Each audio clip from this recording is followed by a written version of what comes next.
제가 소개해드릴게요. 영화를 탐구하고 인간을 고찰하는 25년 차 배우 전문 기자 백은하 기자님이십니다. 안녕하세요. 안녕하세요.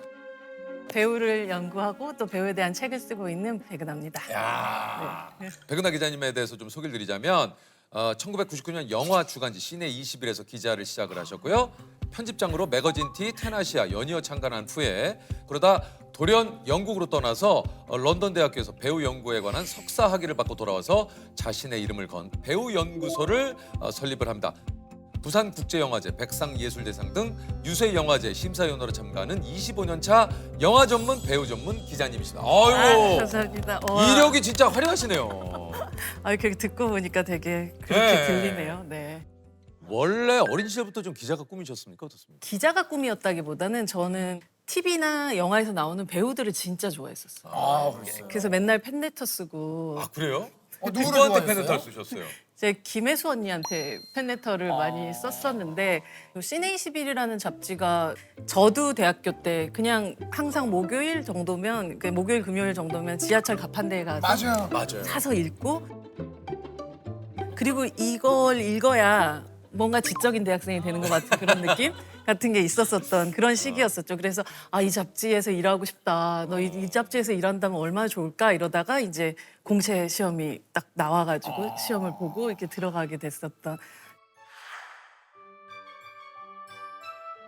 아니 이게 저 시내 20일 신입 시절에 인터뷰하면서 한 번 만난 그 배우분이 네. 기자님한테 심야 영화를 보자. 뭐 이렇게 술 마시자. 연락해서 선배들이 좀 많이 놀랐다 그래요? 아니 이제 당시만 해도 사실 충무로라는 표현 요즘 많이 네, 쓰잖아요. 그렇죠. 네. 근데 그땐 정말로 말 그대로 충무로 쪽 그 강북 쪽에 이렇게 다들 뭐 영화사들도 많이 모여져 많이 있었죠, 그 있고 당시에. 이랬던 시기였기 때문에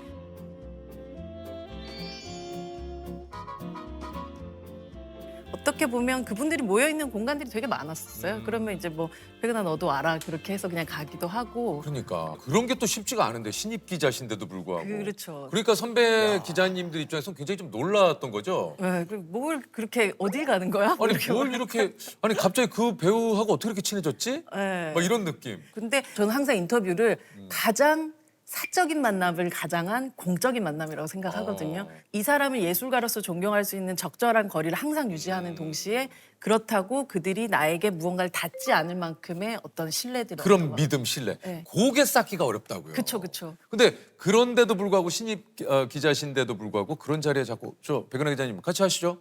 이거는 어느 정도 그런 신뢰나 믿음이 있었기 때문에 사실 가능한 거니까. 네, 충무로가 또 다정했던 시기여가지고 뭐 최민식 씨, 송강호 씨, 설경구 씨 뭐 이런 뭐 김석훈 씨까지도 저희 그 시내21 뭐 연말 파티 같은 거 하면 그냥 오셔갖고 맥주 드시고 계시고 뭐 그러던 시기가 있었죠. 되게 아름다웠던 충무로의 2000년대 초반의 시기였던 그 것 뭐 같아요. 잘 뭐 알지는 못해도 그런 뭔가 낭만이 있었던 맞아요. 그런 시기죠. 우리가 함께 으쌰으쌰해서 맞아요. 사실 그때만 해도 아직까지는 한국 영화가 지금 같은 위상을 갖지 않았던 그렇죠, 시기여서 한국 영화는 굳이 돈을 내고 가서 보는 그냥 비디오 나오면 나중에 뭐 맞아요, 한번 맞아요. 보지 뭐 이런 정도의 그 시기였기 때문에 우리가 함께 힘을 내서 뭔가 한국 영화를 어떤 방식으로든 이렇게 앞으로 나아가게 해보자 하는 그냥 약간 동지의식 같은 게 있었던 시기였던 것 같아요. 근데 갑자기 기자 5년 차 됐을 때 그만두고 뉴욕으로 떠나셨어요. 원래 보통 직장 다니시면 한 5년 차가 위기거든요. 그래서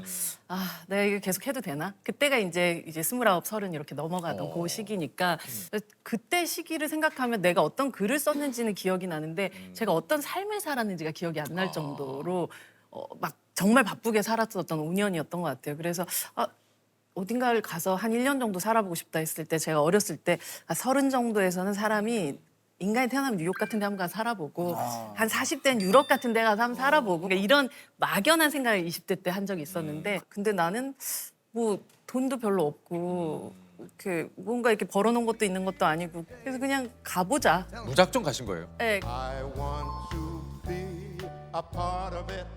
가기 전에 이제 영화계에 김조강수 감독님이라는 분이 계신데 김조강수 감독님의 매제분이 뉴욕 소호에 있는 네일샵을 하고 계셨어요. 그래가지고 저한테 이제 야 우리 뭐 매제가 거기서 일하는데 너 거기서 알바할래? 뭐 이렇게 얘기를 하시는 거예요. 그래서 아니 제가 가도 될까요? 그러니까 야 그냥 와서 배우면 된대 그러는 거예요. 그래서 가가지고 이제 하나하나 배우기 시작을 그 했어요. 네일샵에서 알바를 하시면서 네일을 배우신 거예요? 네네. 뭐 고무장갑 같은 데다가 쌀알 같은 걸 채우면 손처럼 되잖아요. 네. 거기다가 팁을 막 붙여가지고 거기서 이제 가는 거 연습하고 막 이런 걸 하면서 한 달 하다가 샵에서 알바를 하시면 그럼 그거 얼마나 계셨어요? 1년 하고 한 2, 3개월 정도 더 있었던 것 꽤 같아요. 계셨네요. 네네. 이렇게 긴 시간 있으면서 저녁 때 가갖고 시네마테크 가서 맨날 영화 보고 보고. 그다음에 그때도 이제 요즘에 한국에선 굉장히 많이 하고 있는 이 게스트 비즈 그러니까 그 GV 같은 것들 있잖아요. 네네네네. 관객과의 만남. 그럼 맨날 가서 막 배우들 막 감독들 이렇게 멀리서 보고 막 이러면서 야 저는 되게 뒤늦게 시네필이 된 것 같은 느낌을 받는 1년 동안의 시간이었던 것 같아요. 그러니까 나름의 뭔가 기자님께는 그 시간이 좀 그 굉장히 충전이 됐던 맞아요, 맞아요. 그런 시간이군요. 그리고 미국은 그 동네에 있는 뭐 신문을 봐도 TV 프로그램을 하나를 리뷰를 해도 진짜 제대로 리뷰를 하는구나라는 걸 봤었어요. 근데 그러니까 그때 이제 한국의 엔터테인먼트 업계가 말 그대로 좀 산업화되고 그러면 정말로 재능 있는 인재들이 탁탁탁탁 튀어나오고 있었던 시기에 그때 이제 한국으로 다시 돌아와서 이 엔터테이너들을 따로 조망해야 되는 그런 일을 시작해야겠다라고 생각하고 매거진 TV를 시작하게 됐던 거죠. 아니 지금까지 기자님이 인터뷰한 배우분들이 한 몇 분 정도 계실까요? 근데 뭐 제가 따로 세보진 않았는데 그래도 한뭐 1,000명, 2,000명 뭐 이렇게 되지 않을까요? 그렇게 되셨을 것 같아요. 그랬을 것 같아요. 네. 제가 사실 기자 생활을 하면서 김혜수 씨를 다시 만나게 됐잖아요. 네. 그랬는데 그때가 딱 저희 집이 이사를 가는 상황이어가지고 어릴 때 뭐 비밀 상자 이런 거 있잖아요. 예, 이런 게 예. 나왔는데 거기에서 제가 어렸을 때 썼었던 김혜수 언니한테 썼던 편지가 붙이지 않은 편지가 나왔어요. 있어요. 있었던 거예요. 그래서 왜 그걸 못 붙였는지 모르겠지만 이걸 드려야겠다. 되게 뒤늦은 어떤 증정을 해야겠다라고 생각을 해서 이제 그때 김혜수 배우한테 그걸 인터뷰 끝나고 딱 드렸는데 김혜수 배우가 자기야 이러면서 이렇게 딱 안아주시는데 그 품이 너무 포근해서 내가 모든 걸 이루었다. 이 일을 하는 거에 있어서 정말 그 말 그대로 성덕이 성덕이네요, 되었다. 성덕.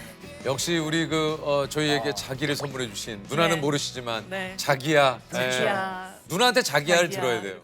그러면 예를 들면 기자님께서 예를 들면 재석이 형의 인터뷰를 해야겠다 했을 땐 보통 어떤 걸 좀 준비를 많이 하세요? 일단 저 같은 경우는 뭐 배우들을 보통 인터뷰를 하다 보니까 그 배우의 전작들을 다시금 보게 되는 것 같아요. 이것도 다 보셔야 되는 그렇죠. 왜냐하면 제가 만약에 뭐 한 10년 전에 이 영화를 봤었을 때의 어떤 느낌과 지금 봤을 때 굉장히 또 다를 수가 있고 또 그 사이에 변화한 이 배우의 성장을 또 알고 있으니까 그 성장에 맞춰서 또 이 영화를 보면 좀 다르게 보이거든요. 그래서 일단 기본적으로 우리 흔히 말하는 자료 조사를 제 식대로 하는 부분이 좀 필요해요. 사실 항상 인터뷰는 이런 방식으로 준비를 하고 나서는 보통 배우들도 그렇다고 하잖아요. 막 연기 엄청 열심히 이렇게 말하자면 자기 시뮬레이션 다 해놓고도 현장에 딱 가는 순간부터는 모든 걸 다 버리고 간다라는 표현들을 많이 하는데 저 역시도 인터뷰 하기 전에 이런 방식으로 보찜을 열심히 챙기면 그 다음부터 이 배우를 손을 잡고 가면 어딘가 날 데려가 주겠지 하는 마음으로 가는 거예요. 그래서 그곳이 제가 생각했던 곳이 아닐 가능성이 더 크거든요. 근데 대충 저기 갈 거야라고 생각하는 인터뷰가 거의 망하는 것 같아요. 근데 오히려 어딜 데려갈지 모르겠다. 하지만 나는 일단 보찜을 잘 챙겼으니 이 안에 주먹밥도 있고 대충 먹을 물도 있고 하니까 나는 굶어 죽진 않고 목말라 죽진 않을 거다 정도만 생각하고 그냥 같이 가는. 이거 표현 자체가 일단 예. 고급스러우시네요. 기승전결. 예. 깔끔해요. 매줄지를 지으시네. 오차가 없어. 저도 이렇게 인터뷰해야 되겠다. 와 이런 리액션이. 좋아. 너무 좋네요. 이게 기자님의 표현력이 이게 수준이 이게 달라요. 최민식 씨는 눈물을 품은 화염 방사기. 한 줄로 평가돼. 배두나 씨는 복사할 수 없는 파일. 조승우 씨는 끝없는 물줄기가 파도를 덮친다. 사실 최민식 씨 같은 경우는 너무 우리 또 민식이 형 만나보셔서 민식이 형 만났죠. 아시겠지만 정말 눈물과 물과 정과 이런 어떤 그 감정이 매우 많은 사람인데 보통 이제 화염 방사하려면 가스 뭐 아니면 기름 같은 걸 써야 되잖아요. 그렇죠, 하여튼 그렇죠. 이 눈물을 가지고 말 그대로 불꽃을 품는 뿜어낸다. 내는 사람인 것 같아요. 그래서 우리 흔히 말했을 때 굉장히 뜨거운 배우. 인 편이죠. 근데 배두나 배우 같은 경우는 뭐 저도 한 20년이 넘도록 이 배우를 보면서 느끼는 게 우리가 보통 한 사람이 이렇게 등장하면 뭐 제2의 누구누구 뭐 아니 21세기의 누구누구 뭐 이런 표현을 많이 쓰는데 이 배두나라는 배우를 처음에 등장했을 때부터 봤을 때도 그냥 이 사람이 자기의 카테고리에 이름이 되는 사람이구나. 절대로 누군가가 복사할 수 없는 그런 파일로서 여기에 딱 존재하는 사람이구나. 복사할 수 없는 그래서 파일이다. 네, 네 그런 표현들을 그게 쓰게 되는 것 같아요. 네, 조승우 씨는 끝없는 물줄기가 파도를 덮친다. 네 왜냐하면 고여 있지 않거든요. 왜 보고만 있었습니까? 법을 무기로 싸우라면서요. 정작 본인은 뭐 하고 있었습니까? 그러니까 그 고여 있지 않은 그 물줄기들을 계속 움직여가는 그런 배우라는 생각을 했었어요. 근데 사실 이 표현들은 최근에 쓴 표현이 아니고 제가 2004년도에 그때 쓴 표현인데 사실 좀 신기한 거는 그때 썼던 그 표현이 여전히 유효하다라는 게 가장 그분들을 보면서 되게 존경스럽기도 한 와, 부분인 것 그분들은 같아요. 이미 2004년도부터 이런 표현을 봤던 분들이죠. 그렇죠. 네, 네.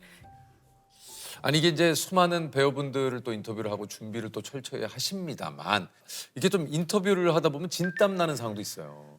아, 그 뭐 그럴 때도 있죠. 있죠. 네, 뭐 네. 사실 그 어린 배우들 인터뷰를 하게 되는 경우들이 있어요. 그때가 아마 유승호 씨가 집으로를 찍을 때 예. 정도였으니까 그래서 그때 이제 인터뷰를 하러 들어왔는데 진짜 너무 귀여웠었어요. 진짜 막 우와 이렇게 귀여운 애가 들어오다니 그랬는데 그날 딱 스튜디오에 들어오는 순간 원래 어머니한테 들었던 얘기는 오늘 사진을 안 찍는다 이렇게 듣고 왔는데 보니까 이미 여긴 사진 찍는다는 걸 이 프로님은 더 아시는 거죠. 그래서 기분이 별로 안 좋아.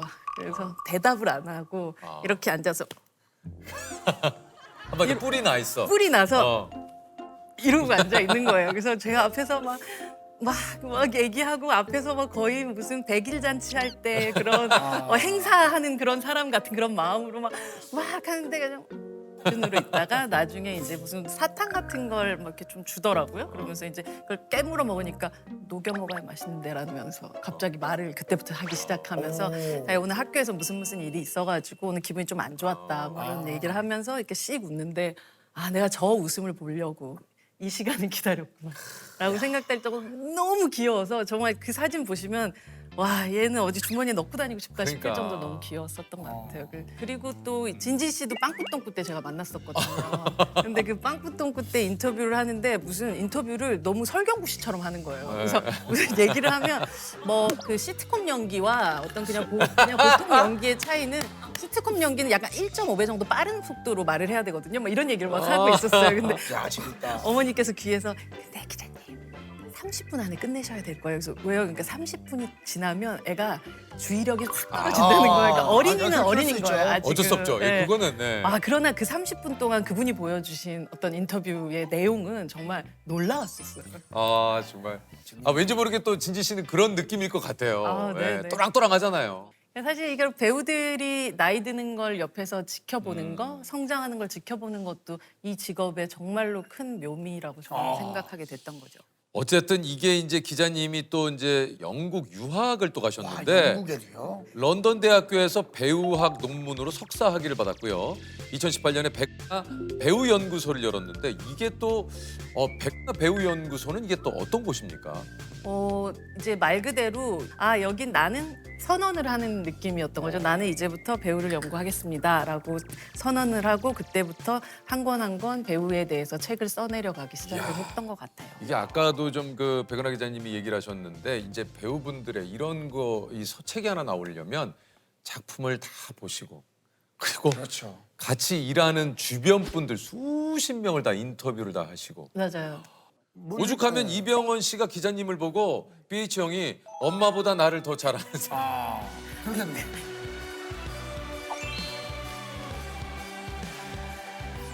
네. 네, 뭐 그런 식으로 쓰여졌다고 본인이 또 칭찬을 그런 방식으로 하셨던 것 같아서 너무 고마웠죠. 야 이거 자료 조사나 이 모든 것들을 하는데 기간이 꽤 걸리겠는데요. 보통 1년에서 1년 반 정도 걸리는 것 같아요. 1년 반 동안 계속 이제 만나셔가지고 시간 날 때 그쵸. 얘기도 좀 나누시고.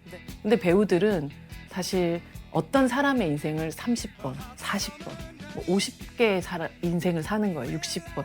그렇게 살고 왔던 사람들한테는 분명히 들을 게 있어요. 결국엔 사람에 대한 연구인 것 같아요. 결국은 이건 인류학이라는 생각을 하게 되는 것 같아요. 근데 이제 아무래도 이건 또 자서전도 아니고 연구소잖아요. 그럼 연구에 걸맞는 방식으로 배우를 인정할 수 있을 것 같아라고 한다면 그 인정의 기준들을 만들어 나가는 구체적인 근거들을 좀 만들어야겠다라는 생각이 좀 들었었고, 박해일 배우 같은 경우는 다들 얘기하잖아요. 박해일 배우는 정말 너무 목소리가 좋아. 그럼 이 사람이 정말로 좋은 안정적인 목소리를 가지고 있는가에 대한 실험을 하게 됐죠.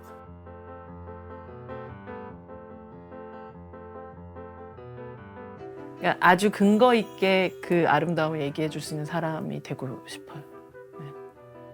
어떤 기사에서 이제 그 기자님을 한국 영화의 오래된 목격자. 이게 참 감사한 멋있다. 표현이기도 하고 또 동시에 목격이라는 거는 굉장히 천운이 따라야만 할 수 있는 거잖아요. 그래요. 그 시기에 내가 이 우주 안에서 그 앞에 있었기 때문에 할 수 있는 게 목격이라고 생각이 들어요.